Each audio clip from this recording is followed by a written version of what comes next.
what does John mean when he says you need to walk in or live in the truth? We're looking at the book of 2nd John. Today we're going to start with verse number 5. And John is telling these churches in the area around Ephesus, and he's speaking to the church at Ephesus itself, and he's saying we need to live in the truth. What does that mean? Again, if you like what we're saying, go ahead and hit that like button, subscribe to our channel. It will be a tremendous blessing to us. Now, what does it mean to live in the truth? Well, John says here in verse number 5, he says, I am writing to remind you, dear friends, that we should love one another.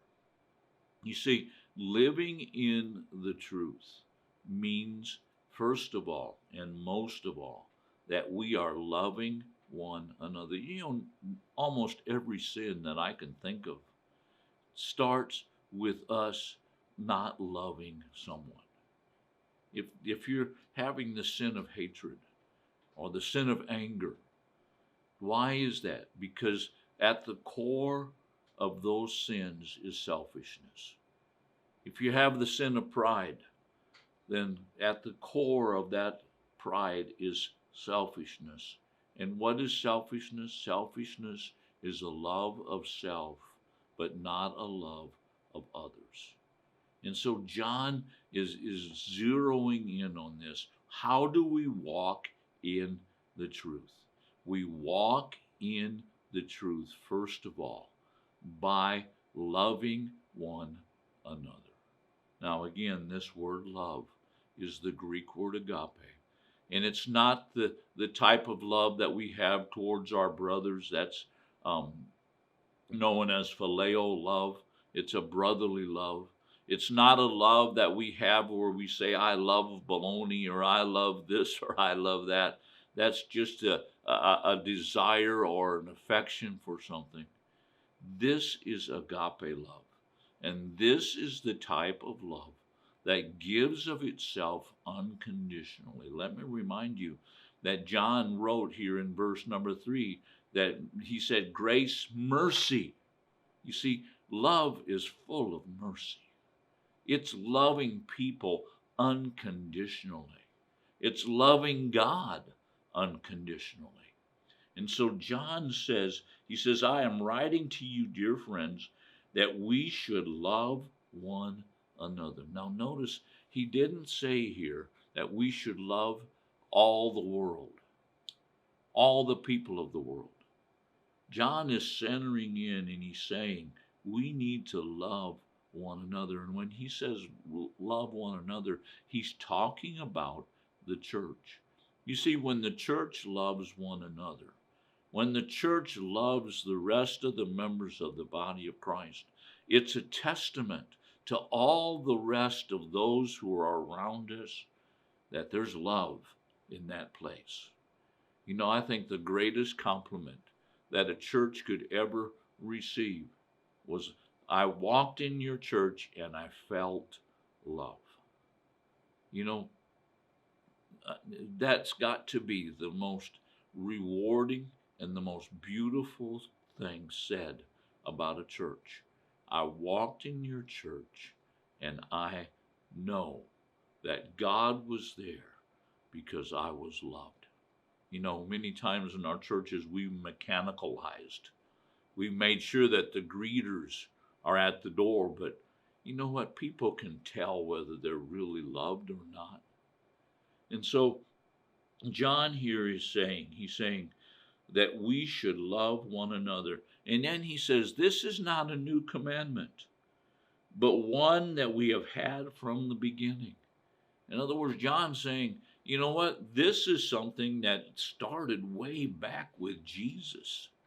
This is something that started with Jesus, and Jesus telling us to love one another. Jesus is telling us not only to love one another, but he's telling us to love our neighbor as ourselves. In other words, everyone who we are in an association with.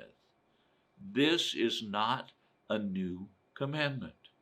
Many times people get all interested in all the new revelation, this new prophecy here and this and that. And you know what? We just need to go back to the old commandment that we need to love one another. So John said, this is not a new commandment. This is not a new revelation. This is something Jesus talked about. If you look at Jesus, and when he would go through the 10 commandments, and then he would add to it. You know what he was doing? He was adding love to the 10 commandments.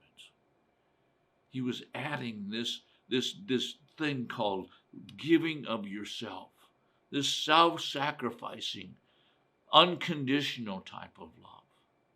And so John said, this is not a new commandment, but one that we have had from the beginning.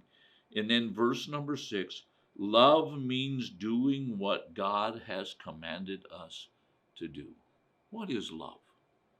Well, not only are we to love one another, but what we need to do is love means doing what God has commanded.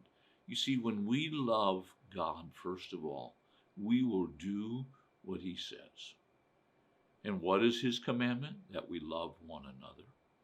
You see, just to say, I am going to love so-and-so, you know what? We don't have that capacity in ourselves. But when we love God, when we give of ourselves to God, you know what? We begin to experience his love for humanity. So John says here, love means doing what God has commanded us, and he has commanded us to love one another, just as you heard from the beginning. You see, love is the display of living in the truth. Love. Doing what God commanded us to do. First of all, loving the Lord your God with all your heart, soul, and mind. And then when you do that, you know what happens? You can love your neighbor as yourself.